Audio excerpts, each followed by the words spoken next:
The darkness is here, as we once again are back with another top 10 weakest list. I've been waiting for this romp in the moonlight for obvious reasons, and I'm glad it's finally here. Last time we covered those spooky ghost types, and you guys had a lot of opinions on my choices for that one, and I guarantee you'll have even more to say after this list. We've got a lot to talk about, so let's get this out of the way quickly. Go over to my anime channel, MysticSage, and check out my review for the latest episode of My Hero Academia Season 5. We're on the verge of a new arc here, and it looks like it's going to be pretty dark, just like today's video. It'll be up relatively soon after you watch this video, so be sure to check it out.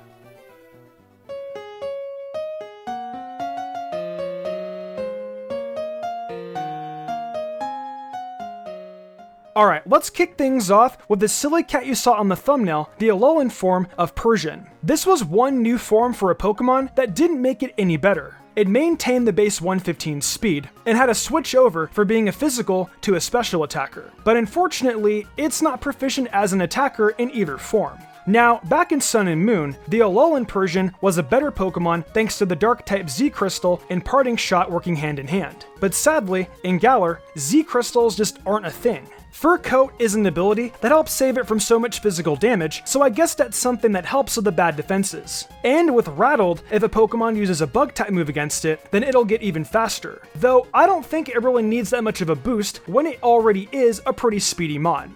Now, at the end of the day, Persian is only number 10 on this list, so there needs to be some sort of redeeming quality to it. Well, there is. Again, Parting Shot is a great utility move even without the boost of a Z-Crystal, and you can use Nasty Plot to set this thing up to use moves like Dark Pulse and Thunderbolt. You could even run Hypnosis if you really wanted. Wouldn't that be wacky? So everything else we're going to talk about is worse than Alolan Persian, but I'd argue it's a real log jam in similar quality up until we reach the top 6. You can probably find a way to make Alolan Persian more useful than any of the other Pokemon after it. But hey, that power is in the hands of the trainer who's putting this thing together.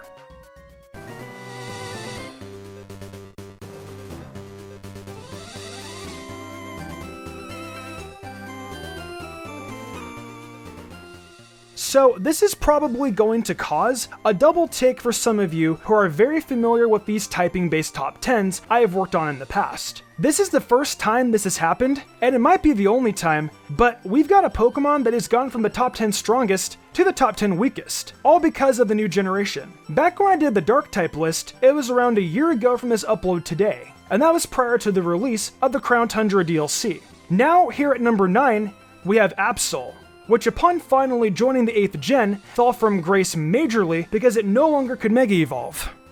As a regular Pokemon with no ability to Mega Evolve, Absol definitely is still loaded in that attack department at base 130 physical. It's a really great stat, though unfortunately, that's kind of the only good stat it has. Justified is a ridiculous ability on this thing. It's one thing to think a dark type might attack a fighting type with a stab move, but it's a bit foolish to think this would work all that well on a dark type. Now, of its other two abilities, Super Luck is at least pretty decent and can land some crits easier. And with moves like Night Slash, Psycho Cut, and even Shadow Claw, well, those will get a ton of mileage out of the ability, even if Night Slash is the only one really worth using. It sucks majorly that Absol has all these great special moves in its pool, like Thunderbolt and Ice Beam, considering its special attack is a meager base 75. Its speed is trashy too, so much that it detracts majorly from any usefulness Absol offers. I will say, at the very least, Absol can set up with things like Calm Mind, Swords Dance, and Curse, but there's not much to do about the bad speed, which is what played a massive part in Absol finding itself falling so far from where it was.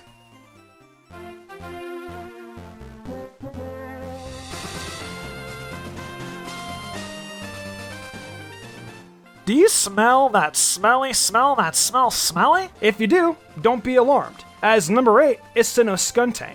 I tell you what, right away, it would probably be a better Pokemon if it just didn't have that poison typing. As a dark poison type, it loses a weakness to fairy types, which is great, but man, switching that out for ground, when most great physical attackers use Earthquake, that's no good.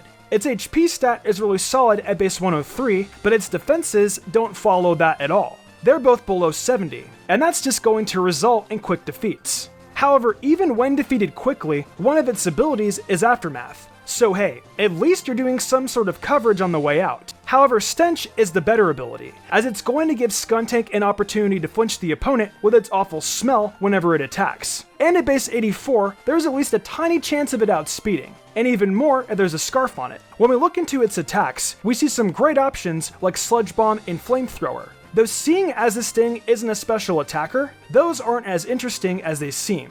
Though on the physical end, there's Play Rough, Night Slash, Poison Jab, quite a few moves it can get a little traction out of. Unfortunately, however, there is no coverage for ground types, which is a big letdown, as perhaps if it could handle them, it wouldn't have found itself as number 8. So to wrap things up on this skunk, if it were a little faster organically, had better defenses, and a coverage move for ground types, it might not have even made it into the top 10. Though it unfortunately must live with this spot and keep smelling up this list.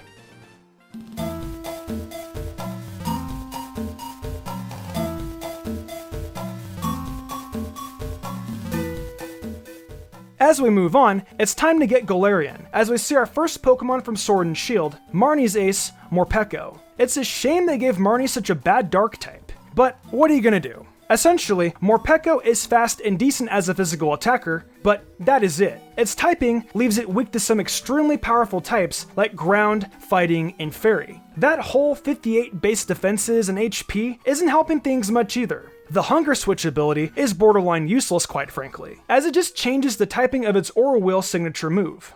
Like, a whole ability just to switch a move's typing? That's so unnecessary, and it adds on to how unusable Morpeko really is. Now, that said, Aura Wheel actually is a great move. It has base 110 attack, and then it'll gain a speed boost from it as well. It's always going to be stab, but again, just changing its type between dark and electric isn't worth the whole ability being dedicated to that. There's some good coverage options in the pool. The Elemental Fang's really sticking out as a way to deal with, say, ground types. Psychic Fangs is there too for the fighting types. And of course, don't forget that all-impressive Outrage. Wait, this thing has Outrage? How weird is that? Imagine this little hamster thing just beating down on dragon types with that. Well, anyway, Morpeko just isn't great because it can't take a hit at all. It's not even really a glass cannon, as its best move Aura Wheel will probably only be used once before it gets annihilated. It can use Rapid Spin, so if nothing else, there is a little bit of merit in using this thing for utility, but I'm writing Morpeko off as a Pokemon that's just too weird to be any good, which is a shame, since it's the ace of one of your rivals.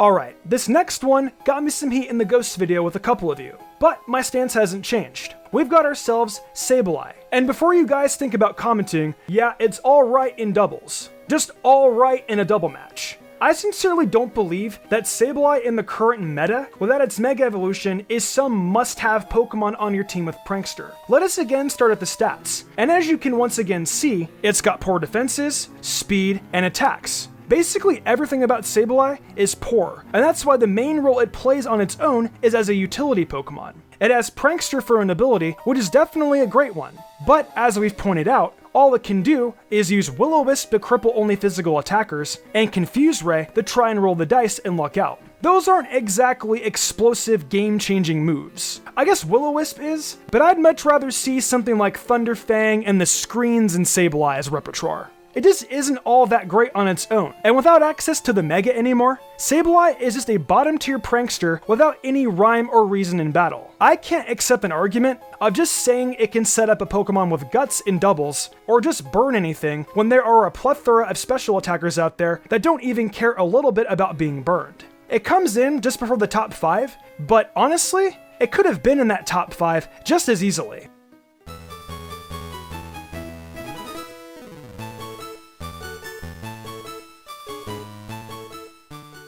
We're gonna kick off the top 5 with Unova's Lipard, a favorite Pokemon to some of you, I'm sure. It's locked into this spot for a myriad of reasons, the biggest one being the horrible defense it has. Let's take a look. Base 50 defenses and 68 HP. Nothing worth noting at all, and instead just criticizing. It can't take a hit at all. And despite that 106 speed, if a Pokemon happened to have a priority move, it would probably just destroy Lipard without much of an issue. Now, to its credit, it does have Prankster for an ability, which allows it of course to throw out some Thunder Waves and slow some Pokemon down. That ability of course doesn't help against other dark types, but it's something, no? As an offensive threat, Lipard does have some decent moves in the pool. Seed Bomb, Gunk Shot, and Play Rough headlining some physical coverage. That sure is something, and at the very least, its 2 attack stats match, so it can be mixed if you want. Unfortunately, for Lipard though, it's in the top 5 because its negatives far outweigh its positives. When you've got no chance of surviving even a single hit from a good Pokemon, you've relegated to succeed only against Pokemon that are just awful.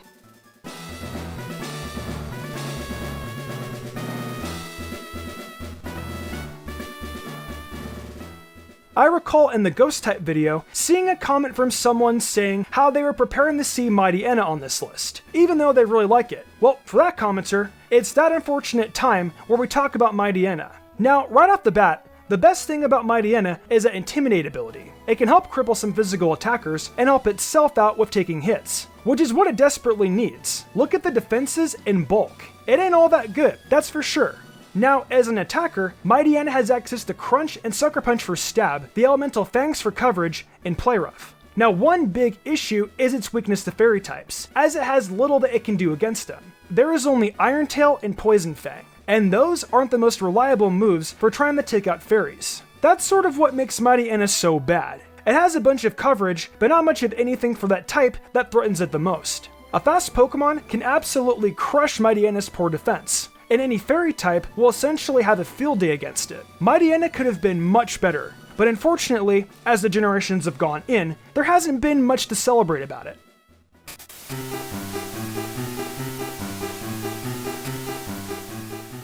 So, taking home the bronze medal in this video is going to be one of the grass dark types we get out of Hoenn, Cacturn. This poor thing is cursed to have such great attack stats at base 115 each, but then garbage base 55 speed and no bulk to speak of. Its abilities, Sandville and Water Absorb, make plenty of sense for a cactus, but outside of being thematically appropriate, they aren't exactly great abilities that jump off the paper as must-haves that push Cacturn around the corner. It is filled to the gills with bad weaknesses to a slew of typings, and its resistances and immunity to Psychic don't entirely make up for it. I mean, could you imagine being times for a week to the worst typing ever? Bug? I'd sure be embarrassed if I was. There really isn't anything too impressive about Cacturn, honestly. You can't get by just having amazing attack stats if none of the other ones hold up, even if you tried to rely on a crutch like the Choice Scarf or something. I'd go as far as to say the only thing Cacturn would be any good for is trying to help set up Elite Seed and using Spiky Shield and whatnot. It has some strong stab moves, but really nothing in regards to coverage. Only having really Poison Jab for fairy types, and that's it. There's nothing here to deal with bugs, and just not much to rely on for consistent success that warrants Cacturn ever being used on a good team or against Pokemon anyone would consider good. You might as well just run Shiftry if you really want a Gen 3 Grass Dark type. But all in all, I think it's quite clear that this typing combo just isn't a good one. Cacturn is pretty bad, and I cringe at the thought that there are 2 worse Pokemon.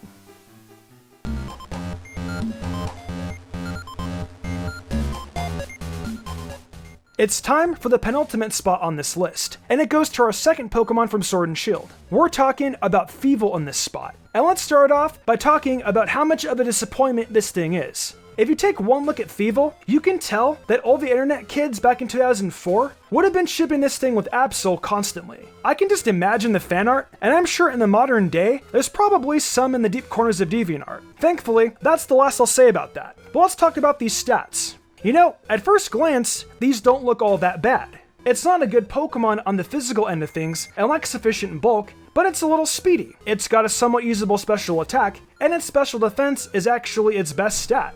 Why, if you threw the choice specs on this thing, it might not be all that awful. However, I don't personally see it ever taking a hit well, even with the special defense it has. Now, with its abilities, Unburden is just somewhat decent, since it'll boost speed. And I guess, since there isn't Pursuit anymore, you can just run Stakeout, and any move can get the boost of Pursuit. Runaway is totally useless though, screw that. The move pool is what knocks Fievel all the way down to the second worst Dark type, as it basically has no special moves in its pool outside of Stab like Dark Pulse. Like Great Burning Jealousy and Shadow Ball, those are all the only real bits of coverage it has. Though on the physical end, my god, it's got all the Elemental Fangs, Play Rough, Crunch, U-Turn, and Acrobatics. There's so damn much, and yet none of it is viable since it has 58 attack. It's a waste of a good move pool, and thus it's earned its spot as the second worst Dark-type Pokemon. It can run Parting Shot though, but that might be the most useful thing about it.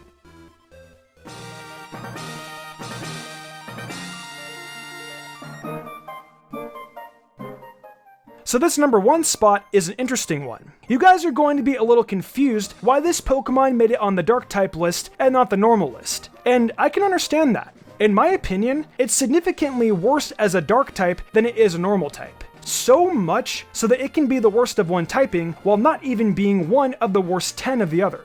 No, I'm not talking about Obstagoon, that'd be crazy. I'm talking about Alolan Raticate, an absolutely awful Dark-type.